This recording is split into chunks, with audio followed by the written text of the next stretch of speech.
Hey, what's up, Unbroken Nation? Michael Anthony here, author, speaker, coach, and advocate for adult survivors of childhood trauma. And you're listening or watching the Michael Unbroken podcast. And today I'm going to talk to you about, I'm actually going to read this. I'm going to talk to you about tips on managing the guilt and feelings that you may be being selfish when it comes to setting boundaries with family and friends. The reason I had to read that because it was a message from one of the listeners here. So thank you very much for leaving your question. And guys, you can always reach out to me. Leave your questions, Michael at thinkunbroken.com, or you can even leave them in the reviews on iTunes or in the comments on YouTube. I will read them. I will respond to them. I will make podcast episodes about them. So how do you deal with this guilt that you feel associated with the possibility of feeling selfish about holding true to your boundaries when it comes to family and friends?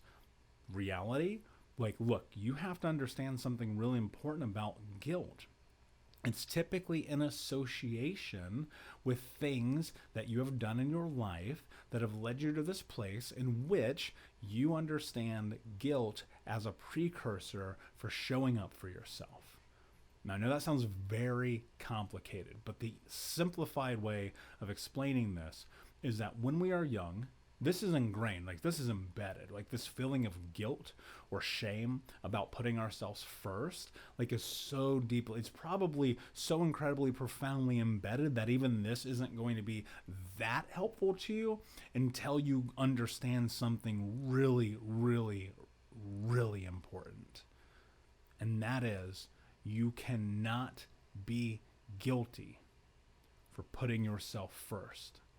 Because if you don't put yourself first, how can you ever take care of other people? The reason you feel guilty for putting yourself first, for holding up boundaries with family and friends, is because the entirety of your life has been depicted and understood within the capacity of, if I put myself second, then other people will care about me. Or narrative two.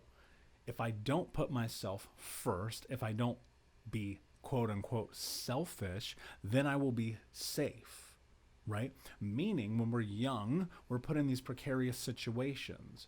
And those situations they often involve us not stepping into our agency due to the fear of the ramification of taking action in our life. Or three, when we do step into this, where we try to create something in our life on our terms, someone typically within our community, our family, our siblings, our peers, our teachers, they say, "How dare you? You're so selfish. Look how greedy you are. Always putting yourself first." And that agency, that one moment, could be so minor. And here's what happens when we're in our developmental years. These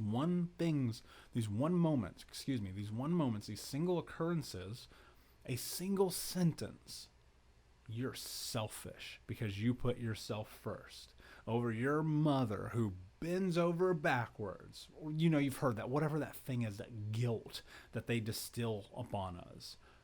That one moment can become the precursor for everything that happens in your life. I talk about this all the time.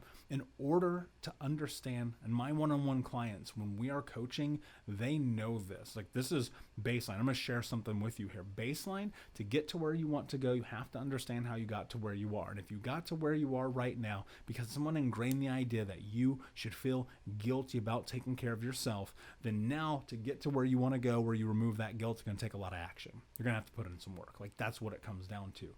Feeling guilty about who it is that you are when it comes to taking care of yourself in conjunction with family and friends. Think about this. It's fucking nonsense. Really it is. Truly at the depths of it, when you really look at it and you measure it and you go, what's really going on here? It's fucking nonsensical. Of course you should take care of yourself. Of course you should have boundaries. Of course you should hold true to those things. I don't let anybody cross my boundaries for any fucking reason. I can deal with a lot of shit in my life. I really can. But I don't let people yell at me. If you yelled at me right now in anger, frustration, and I can be a frustrating person. I get that. I'm super stubborn. I'm super driven. I'm 100 miles an hour kind of person. People get frustrated with me. Fine, get frustrated. You yell at me? Oh my God, I will never talk to you again. I might give you the space to apologize, but realistically, my boundary says I don't allow people to yell at me. Because the form of communication I understood as a child is verbal violence. Physical violence too, but verbal. And being yelled at and being screamed at and being belittled. And so think about this from that factor, right? You look at your life and you go, in conjunction with the understanding of who I am versus the person that I was, can I formulate a way to move through this feeling of guilt when it comes to being quote unquote selfish as defined by other fucking people, not me? Well, first and foremost, what you have to understand is this idea of selfishness. If that's your self-defined narrative, then you have a different problem. If you are feeling like you are doing things selfishly, you have a very different problem than other people are telling me I'm selfish. Or the third option, which is I feel like I'm selfish, even though part of me feels like this is the right thing to do, right? It gets convoluted, just like me speaking tonight. It gets convoluted, and the reason that it gets convoluted is because we've allowed ourselves this space in which we justify the idea that somehow taking care of ourselves should be secondary. And when we take care of ourselves, we justify that predetermined programming embedded and ingrained in us since youth for many of us, that by taking care of ourselves, we are selfish. And when you feed into that, then it holds true. Why? Because we are the stories that we tell ourselves. If you are telling yourself, I am selfish because I take care of myself, that is a fucked up story. Like, for real, that is the wrong fucking story to tell yourself. You cannot be selfish. I've said it before, self-care is not selfish. Boundaries are not selfish. They are self-care. If you're letting people run amok in your life, stepping on you, using you like a fucking doormat, treating you like shit, and then the second you say, no more, stop, I'm done, you're riddled with the feeling of guilt, that is embedded in you. That is ingrained in you. Someone has instilled that in you because generationally that has gone through your lineage or your family system or your community for longer than we've been here. You have to stop that. You have to give yourself the space and the permission to recognize that you cannot live your life in full accordance with the person that you want to be if you are trapped within this understanding that you should feel guilt about taking care of yourself. I'll share something with you, and you need to understand this. It took me a long time to get to this understanding. I'm trying to distill decades of knowledge into 10 minutes, right? In addition to all the education that I have and the same things that I share with my clients when we're coaching. And right now is not enough time to go into the depth of it, but this is enough to start to give you an ideation about how you got here. And so now you're here, now you're looking at your life, you're measuring it enough that you're having this conversation with me, which means it's a problem. So how do you create a solution in this?